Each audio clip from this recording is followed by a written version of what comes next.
Hai guys, Bos Darling di sini. Pada episode ini, kita akan membahas tentang uang kripto, pahlawan atau scam. Kita mulai dari fakta dan data tentang mengapa terjadi euforia kripto di seluruh dunia. Kripto itu booming sejak tahun 2011 karena 4 hal. Pertama, teknologi baru, blockchain, disebut desentralisasi di luar kontrol perbankan yang dikuasai oleh elit, sehingga menciptakan harapan di mana rakyat jadi berkuasa. Kedua, propaganda media, gencar memberitakan cerita sukses bisnis kripto. Ketiga, propaganda selebritis dan influencer. Keempat, timbulnya harapan yang besar dari rakyat untuk bisa jadi kaya raya tanpa kerja. Cukup investasi kripto, tidur aja, harganya naik sendiri. Maka meledaklah bisnis kripto di seluruh dunia. Yang dijadikan patokan adalah suksesnya Bitcoin. Memang sukses besar. Sejak dimulai tahun 2009 dengan harga $0, harga Bitcoin di Agustus 2010 10 sen dolar, cuma Rp1.650. Di bulan Maret 2025 1,3 miliar rupiah, naik 840 kali dalam 15 tahun. Siapa yang nggak tergiur? Maka mulailah orang-orang pengen jadi pengusaha kripto, ikut-ikutan Bitcoin. Rakyat dikasih tahu, jangan beli Bitcoin, udah mahal sekarang, 1,3 miliar. Beli aja kripto saya, shitcoin. Masih murah nih, cuma 10.000. Nanti akan naik seperti Bitcoin. Rakyat awam yang nggak ngerti apa-apa langsung tergiur. Dipikirnya semua kripto bakal seperti Bitcoin. Padahal enggak.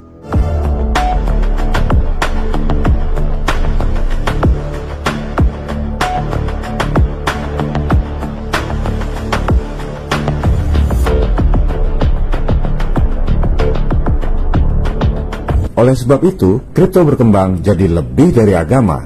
Orang-orang pada fanatik percaya tanpa paham isi jeroannya. Lebih fanatik dari percaya pada agama. Ya iyalah, agama kan gak ada duitnya. Para pengusung kripto ini ada 3. Influencer yang memang dibayar oleh platform, orang-orang yang memang menjual kripto, dan orang-orang yang mimpi jadi kaya karena kripto. 2 yang terakhir itu jadi buzzer tanpa dibayar.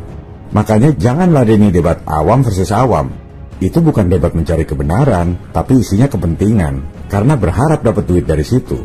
Kalau cinta sudah melekat, tai kucing rasa coklat. Kalau nggak setuju ya nggak setuju aja, nggak perlu diyakinkan. Duit juga duit mereka sendiri. Saya nggak ada kepentingan untuk mengusung ataupun menjatuhkan kripto.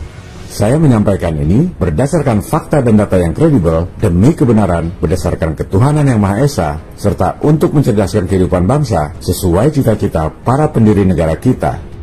Pada episode ini, kita akan bahas berbagai narasi yang berkembang atau dikembangkan saat ini. Pertama, bahwa kripto adalah investasi yang menguntungkan, harganya akan naik terus. Kedua, uang kripto menggunakan sistem desentralisasi yang transparan sehingga sangat menguntungkan bagi rakyat. Ketiga, uang kripto aman, tak bisa dihack. Keempat, segera rakyat beralih ke kripto, jangan sampai ketinggalan. Istilahnya FOMO, Fear of Missing Out. Kelima, uang kripto akan terus ada, mengalahkan uang konvensional. Kita akan melakukan investigasi tuntas dan singkat terhadap kelima narasi atau mitos tersebut, apakah benar faktanya seperti itu.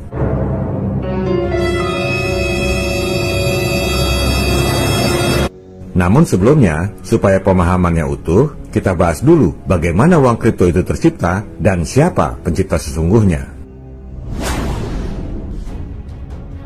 2008, Amerika dilanda krisis ekonomi dahsyat, subprime lending. Harga rumah di Amerika hancur, rumah rakyat disita bank, rakyat kehilangan pekerjaan. Rakyat Amerika saat itu benci sekali dengan perbankan dan elit keuangan. Di momen kritis 2008 itu, seseorang yang misterius mengumumkan di milis kriptografi bahwa ia sedang mengerjakan sistem keuangan elektronik yang baru, di mana semua orang bisa kirim duit ke orang lain tanpa jasa pihak ketiga, seperti bank, Western Union, PayPal, dan lain-lain. Email itu ditandatangani oleh orang misterius dengan nama samaran Satoshi Nakamoto. 3 bulan kemudian, Januari 2009, lahirlah Bitcoin. Masyarakat yang benci pada elit perbankan gegara krisis 2008 langsung menyambut gembira, khususnya para anarkis, tekno-anarkis, partai liberal, dan masyarakat kriptografi alias cyberpunks.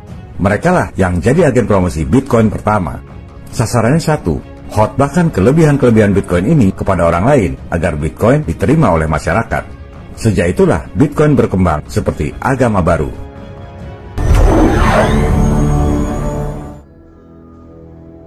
Kita masuk pada pembahasan utama, yaitu investigasi atas 5 narasi alias mitos yang berkembang di masyarakat. Pertama, benarkah harga kripto akan naik terus? Kita lihat data dari Bank Sentral Eropa. Kripto yang naiknya meroket itu ya cuma 2, Bitcoin dan Ether. Di samping itu, ada sekitar 5-10 lagi yang kenaikan harganya konsisten bagus. Yang 200 lainnya mendelep semua. Di sini kita perjelas dulu tentang logika yang keliru. Banyak awam berpikir bahwa karena Bitcoin sukses, maka kripto lain akan sukses. Sama kelirunya dengan berpikir bahwa karena KFC sukses di seluruh dunia, maka jual ayam goreng tepung pasti bakal sukses seperti KFC. Ya nggak banget. Banyak faktor khusus yang membuat KFC atau Bitcoin itu sukses. Ada 4 hal yang harus kita perhatikan: harga awal dan harga akhir. Abaikan fluktuasi yang ekstrim di antara itu. Selama harga akhir lebih tinggi dari harga awal, maka kinerjanya bagus. Itu pun harus dilihat setelah 3 tahun lebih. Jadi sudah proven, sudah teruji dengan waktu. Dan keempat, lihat market cap-nya berapa. Kenapa uang kripto harganya naik turun ekstrim? Di sini berlaku hukum penawaran dan permintaan, supply and demand. Selama masyarakat banyak mau jual masih ada yang beli, harga akan terjaga. Artinya barang laku, harga kemungkinan naik. Kalau masyarakat banyak mau jual nggak ada yang beli, harga pasti turun, barang nggak laku. Ini pasar bebas, nggak bisa diatur dengan regulasi. Tapi bisa diatur dengan cara lain. Gimana coba? Bandar. Bandar itu bisa goreng-goreng naikin harga, bisa juga nurunin harga. Dan yang paling banyak dapat cuan dari bisnis kripto adalah bandar. Bukan yang mining atau trading pakai bot, itu sih kelas teri. Kelas kakap ya bandar ini. Mereka lah yang nanggok untung paling besar dari bisnis kripto. Ini kapitalis, bos. Omong kosong membela rakyat. Yang menang ya yang punya modal, bandar. Mau tahu contoh bandar kakap itu siapa? Soros. Belakangan Rockefeller juga ikutan. Omong kosong rakyat berkuasa, dia lagi.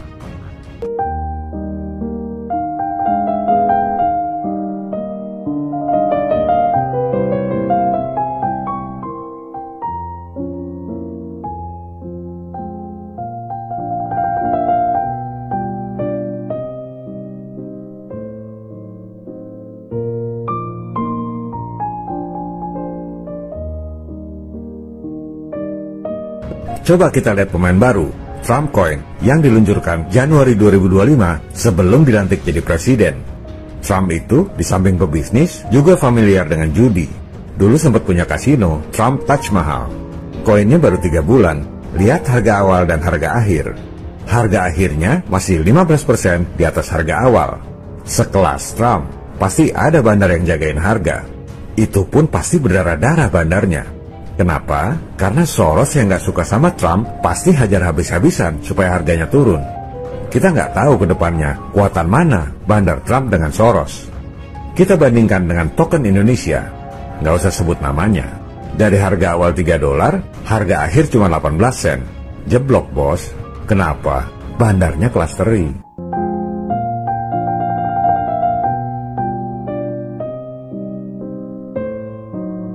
Gimana caranya bandar dapat untung?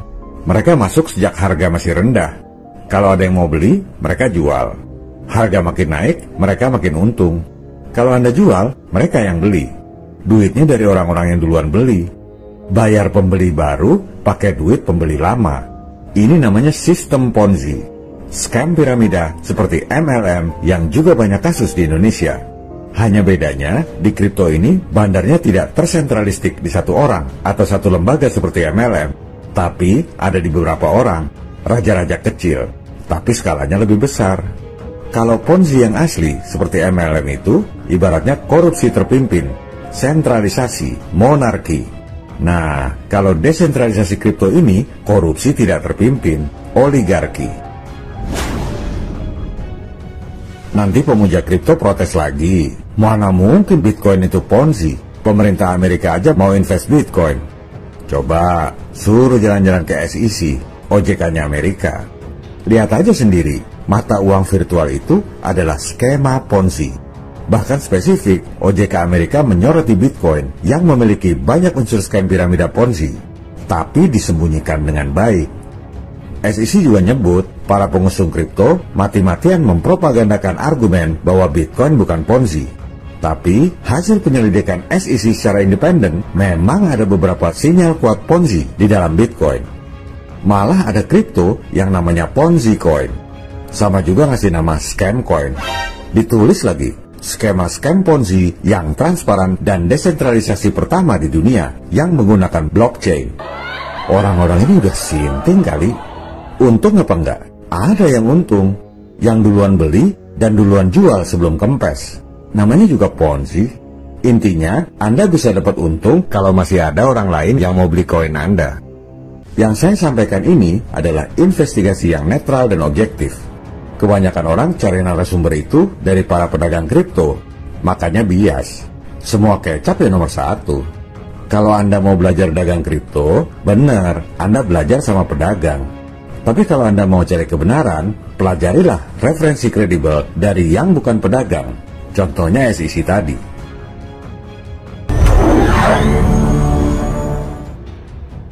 Kedua, benarkah kripto ini sistemnya desentralisasi, transparan, dan tak bisa dimanipulasi? Dulu, janjinya Nakamoto tahun 2009, Anda bisa kirim uang kripto peer-to-peer dari komputer Anda langsung ke komputer orang yang nerima. Validasi transaksinya dilakukan secara desentralisasi, terbuka oleh siapapun dengan cara mining, transparan. Si penambang melakukan validasi dan memasukkannya ke dalam rantai blok, makanya disebut blockchain. Penambang yang sukses tambahkan blok dikasih hadiah Bitcoin. Tapi pada prakteknya, orang merasa lebih aman jual beli kripto lewat bursa ketimbang transfer langsung antar wallet, baik di Indonesia ataupun di luar negeri. Nah, bursa ini desentralisasi apa sentralisasi?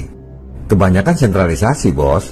Bursa yang ngetop sentralisasi semua, dikontrol oleh yang punya bursa. Kalau desentralisasi, memang nggak dikontrol satu pihak. Tapi prakteknya, kalau Anda transaksi lama, akhirnya lebih banyak bursa yang sentralisasi. Di Indonesia juga sama, bursanya sentralisasi. Dengan sistem bursa yang sentralisasi, yang memvalidasi transaksi Anda bukan penambang bebas seperti yang dipropagandakan, yang validasinya bursa itu sendiri. Desentralisasi dan transparansi cuma mitos awal yang prakteknya jarang sekali dipakai. Dan bursa yang sentralistik itu bisa korup juga, seperti skandal yang terjadi di FTX. Belakangan, Ether bahkan ganti sistem. Proof of Work alias POW, validator dengan sistem mining yang menghabiskan energi, diganti dengan sistem POS, Proof of Stake. Validatornya nggak perlu nambang, cukup jaminkan modal seperti sewa aset. Makin besar modal jaminannya, makin besar kemungkinannya dipilih sebagai validator. Akhirnya yang menang ya yang punya modal. Apa pengaruhnya validator POS tanpa mining ini? Si validator bisa merubah atau membatalkan blockchain. Dia juga bisa mengotorisasi transfer yang ilegal. Ini yang nggak pernah diceritakan oleh para pedagang kripto. Dengan sistem POS yang nggak butuh mining untuk validasi, 60% stake Ether dipegang oleh 4 provider saja. Oligarki lagi kan jatuhnya. Bisa korup apa enggak? Sementara di Bitcoin, 1% pemegang Bitcoin menguasai 90% Bitcoin di seluruh dunia. Elit juga yang punya, bos. Rakyat itu cuma dapat serpihan sisa makanan yang tumpah dari pesta besar para elit. Tapi paling rame cerita sukses kripto di medsos, makanya rakyat pada bingung.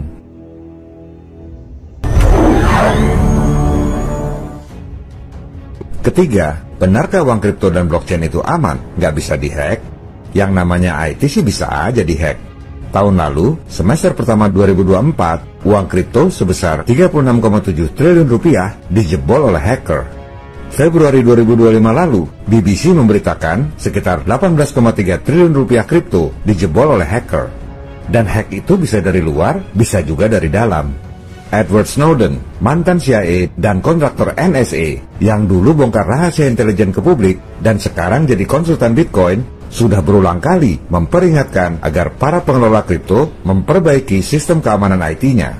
Apalagi dengan adanya komputer kuantum dan AI, bisa menjebol kripto dengan mudah. Itu hack dari luar. Hack dari dalam lebih gampang lagi.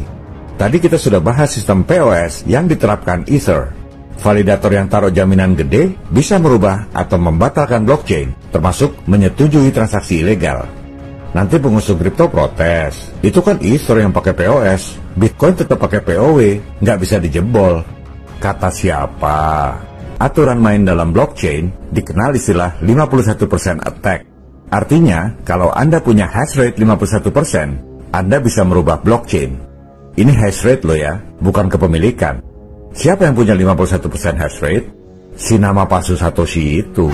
Waktu awal, dia gunakan 51% attack untuk menembuk Bitcoin, sehingga sekarang jadi pemegang Bitcoin terbesar di dunia. Punya 1,1 juta Bitcoin, nilainya sekarang sekitar 1.500 triliun rupiah. Modal dengkul, tiba-tiba bisa 20 kali lebih kaya dari Presiden Trump. Jelas itu bukan orang, tapi modus operasi intelijen. Itu zaman dulu, satu orang bisa pegang 51% hash rate. Zaman sekarang, 51% hash rate itu cuma dipegang oleh 2 perusahaan saja. CoinDesk melaporkan bahwa 51% attack yang dulu begitu ditakuti, sekarang jadi hal yang biasa terjadi. Paling gampang itu memang hack dari dalam.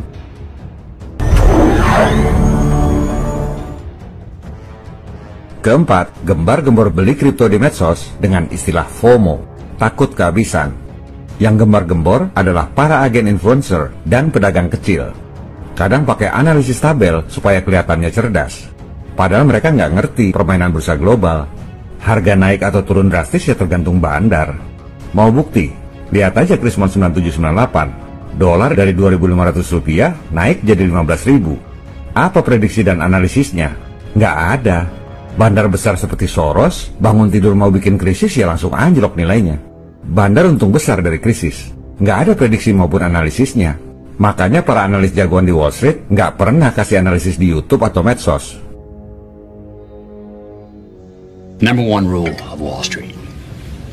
Nobody, I don't care if you're Warren Buffett or if you're Jimmy Buffett, nobody knows if the stock is going to go up, down, sideways, or in fucking circles. Least of all stockbrokers. Right? It's all a fugazi. You know what a fugazi is? No. Fugazi, it's fake. Yeah, fugazi, it's a wazi, it's a woozy, it's a fairy dust. It doesn't exist. It's never landed. It is no matter. It's not on the elemental chart. It's not fucking real. Right, all right. Stay with me. We don't create shit. We don't build anything. No. Bagi yang masih berpikir uang kripto adalah untuk kepentingan rakyat, coba lihat fakta dan angka. 1% pemilik Bitcoin memegang 90% Bitcoin dalam peredaran. Aliran dana itu ngalir tanpa bisa dilarang. Begitu ada cuan besar, langsung diambil sama elit. Apanya yang untuk kepentingan rakyat? Kalau yang 90% itu rame-rame nahan kripto, seperti yang sekarang ini, harga pasti naik terus, karena suplainya terbatas. Tapi kalau yang 90% itu rame-rame jual, langsung jeblok itu harga. Bisa balik ke $1 lagi.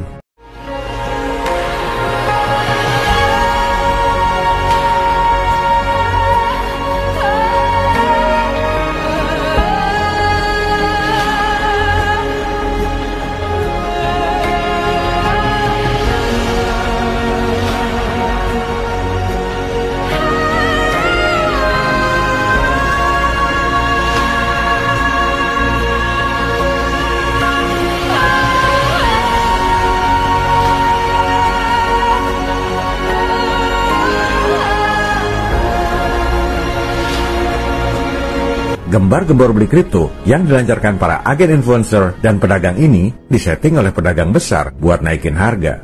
Setelah harga melambung, bandar besar jual duluan dan dapat untung besar. Rakyat kebagian apesnya, seperti skema Ponzi pada umumnya. Dan ini sangat mungkin terjadi berkaitan dengan rencana Trump untuk jadikan Bitcoin sebagai aset strategis.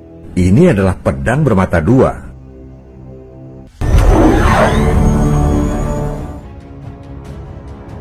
Bitcoin awalnya adalah proyek eksperimen yang kemudian sukses besar dari sisi kenaikan harga dan popularitas.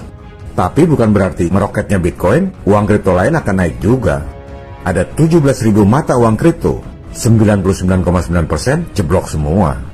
Kalau Anda berjiwa spekulan, bisa aja dapat duit dari kripto.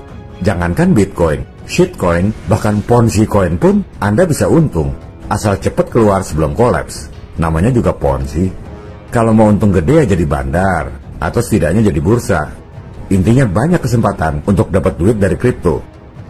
Tapi jangan bilang kripto itu untuk kepentingan rakyat, karena 90% uang kripto dimiliki oleh 1% elit. Duta besar kripto yang paling terkenal, Michael Saylor, punya Bitcoin sekitar 660 triliun rupiah. Omongannya dikutip di mana-mana oleh para pemuja kripto. Sang nabi baru. Padahal dia cuma joki, didanai oleh Dupont, anggota darah keluarga Illuminati. Kalau Saylor mati, itu Bitcoin 660 triliun nggak diwariskan ke siapa-siapa. Kenapa? Karena cuma duit titipan. Sama seperti Bill Gates, Mark Zuckerberg, Elon Musk. Nggak ada yang wariskan kekayaan ke anak-anaknya. Semua duit titipan, SPG Illuminati.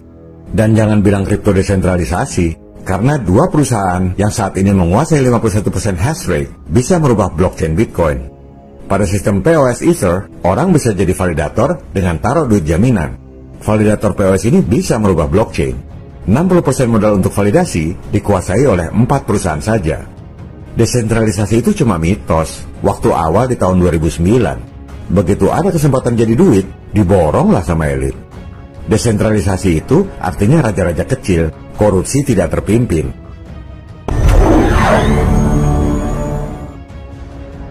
Kelima, benarkah uang kripto itu akan terus ada mengalahkan uang konvensional?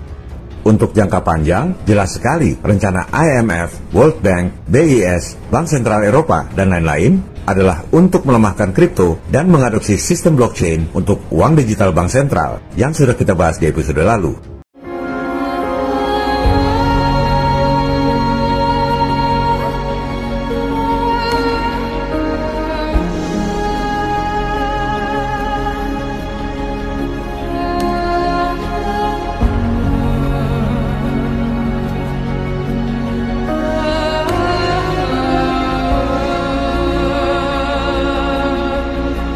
Trump berusaha melawan dengan terbitkan Kepres melarang dolar digital dan menjadikan kripto sebagai aset strategis dan stockpile.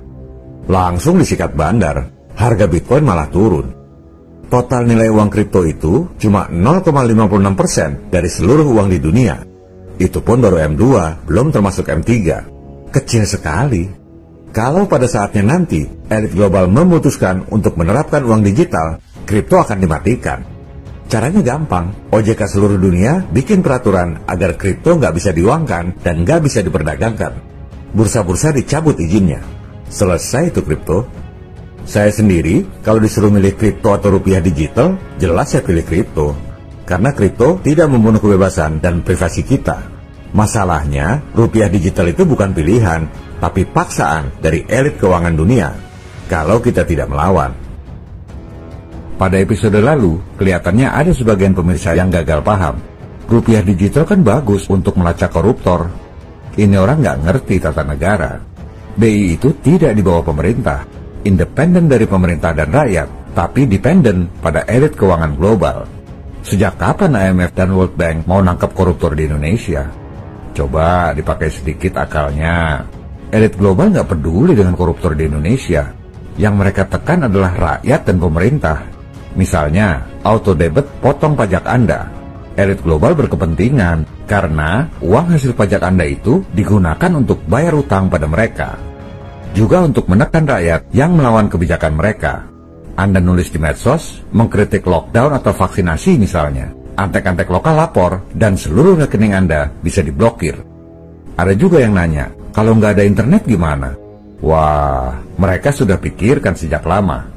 Coba baca pengumuman di World Economic Forum 2017. Tujuan akhir dari cashless society itu bukan dengan kartu atau smartphone, tapi dengan chip yang ditanam di tangan Anda. Bahkan uji coba sudah lama. Chip implan ini sudah ada dari tahun 60-an. Dulu buat tracking paket barang, kemudian buat hewan peliharaan. Lama-lama ya ditanam di tangan Anda. Bisa untuk buka kunci mobil, buka pintu rumah, boarding pass, airport lounge, password komputer, unlock telepon, dan tentu saja untuk pembayaran.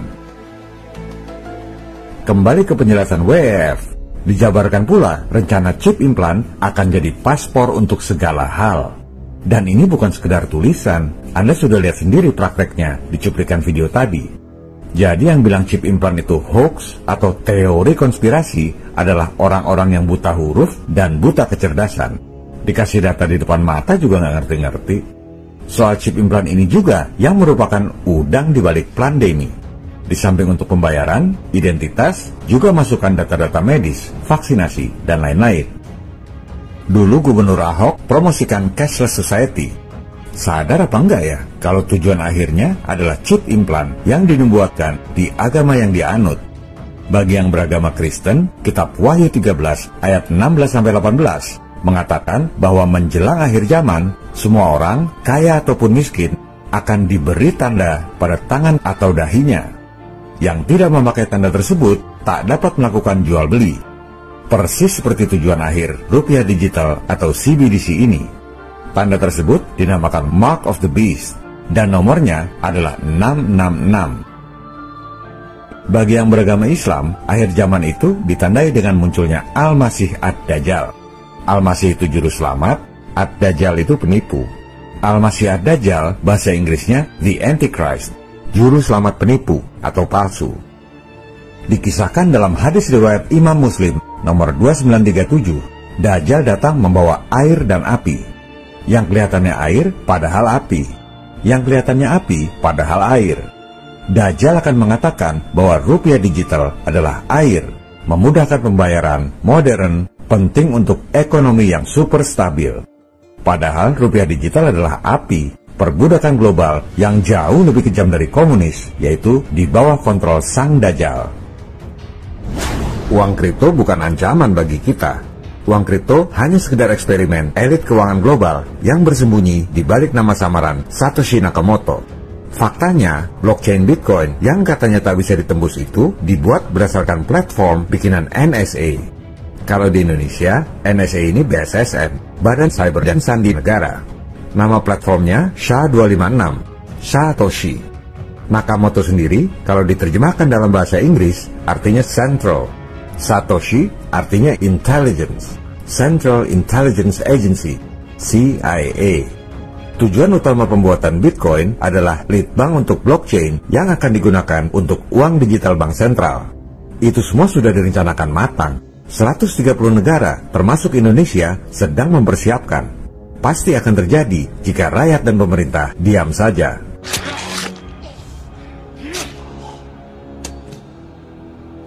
Viva Republik Indonesia, salam people power.